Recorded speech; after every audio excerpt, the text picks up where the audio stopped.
It's Friday, August 7th. I'm Lucy Steiner. And I'm Sam Cedar. Which of these stories will you be talking about today?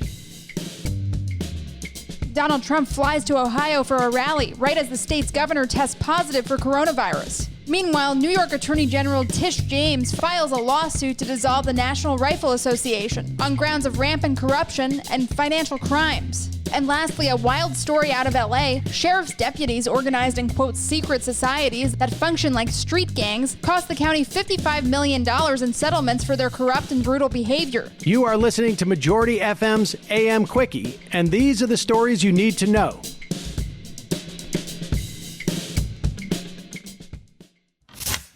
Donald Trump flew to Ohio today just in time to not meet with Ohio Governor Mike DeWine because DeWine had just tested positive for COVID-19. DeWine, to his credit, has been far more aggressive against the coronavirus than many of his fellow Republican governors. After testing positive, he headed home to self-isolate and did not meet Trump at the airport. Trump then gave a planned speech on reopening the economy in Cleveland, but used most of his time to rail against Joe Biden, saying the former vice president was in favor of, quote, no religion, no anything, heard the Bible, heard God. He's against God. He's against guns. He's against energy, our kind of energy. I don't think he's going to do too well in Ohio, unquote. Trump said Biden wants all those things because he's following, quote, the radical left agenda, unquote. Buddy, we wish Biden was following the radical left agenda. Unfortunately, he very much is not.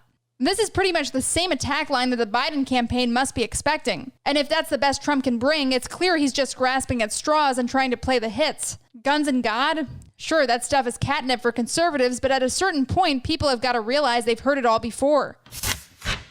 New York Attorney General Letitia James filed a lawsuit aiming to dissolve the National Rifle Association, a huge target that has been under fire for months with allegations of financial impropriety and open corruption. What can I say? If you got the shot, take it. The lawsuit is a huge step that represents the culmination of years of diligent reporting by ProPublica and nonprofit newsroom The Trace, which broke story after story detailing the NRA's internal chaos and corruption. James's suit, according to the New York Times, accuses the NRA and executives like Wayne LaPierre and John Fazer of, quote, violating numerous state and federal laws by kicking back some $64 million of organizational funding to enrich themselves and their friends and family over the last 3 years.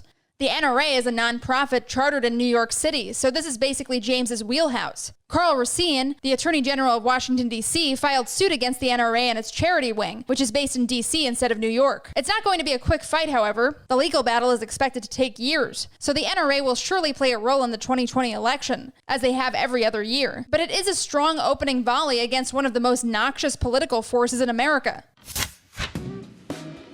Hey, Majority.fm's AM Quickie is fueled by JustCoffee.coop. Just Coffee is a worker-owned coffee roaster based in Madison, Wisconsin that has sponsored the Majority Report for nearly a decade. Check out their collection of fair trade roasts, including our own Majority Report blend, and regardless of what you order, receive 10% off of your order when you use the code MAJORITY at checkout. All shipping, of course, is free. That's coupon code MAJORITY at justcoffee.coop. Our last story today isn't so much breaking news as it is a shocking reminder of how dirty police forces in America routinely get. According to the LA Times, a group of Los Angeles County Sheriff's deputies cost the county and their department $55 million in court settlements over a decades-long period, as they formed organized, aggressive secret societies that glorified brutal policing and operated like street gangs. In the last 10 years alone, the county had paid out at least $21 million to these groups' victims. They gave themselves names, too.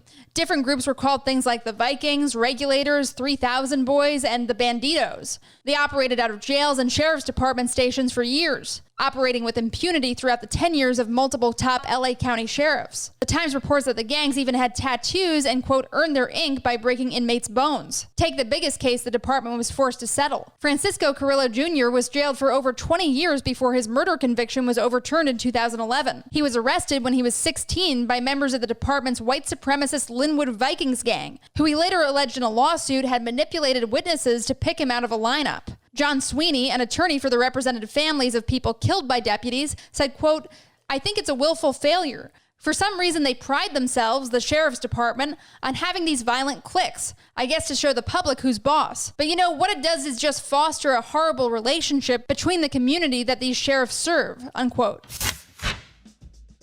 And now, for some quicker quickies. Quicker Quickie. Mark Zuckerberg is facing some serious pushback from his employees, who asked him at a public forum on Thursday whether he would stop Donald Trump using the service to contest the 2020 election, according to BuzzFeed News. Facebook took down a Trump campaign post yesterday for misinformation, but has a track record of wimping out on bigger issues. The Tennessee Supreme Court ruled on Thursday that fear of COVID-19 is not a good enough reason to vote absentee, striking a nasty blow against vote by mail in that state. If a deadly pandemic isn't good enough, what is? Congress has abandoned us, as Politico reports that senators went home at 1:30 p.m. on Thursday, and the House is out of session next week. They could get called back, but if they're heading to home states, it means a coronavirus relief bill is still a long way off. The State Department's special envoy to Iran, Brian Hook, is quitting and being replaced by basically the worst person for the job, Elliot Abrams, one of the most bloodthirsty war hawks to ever grace the halls of power in Washington. Quicker Quickie.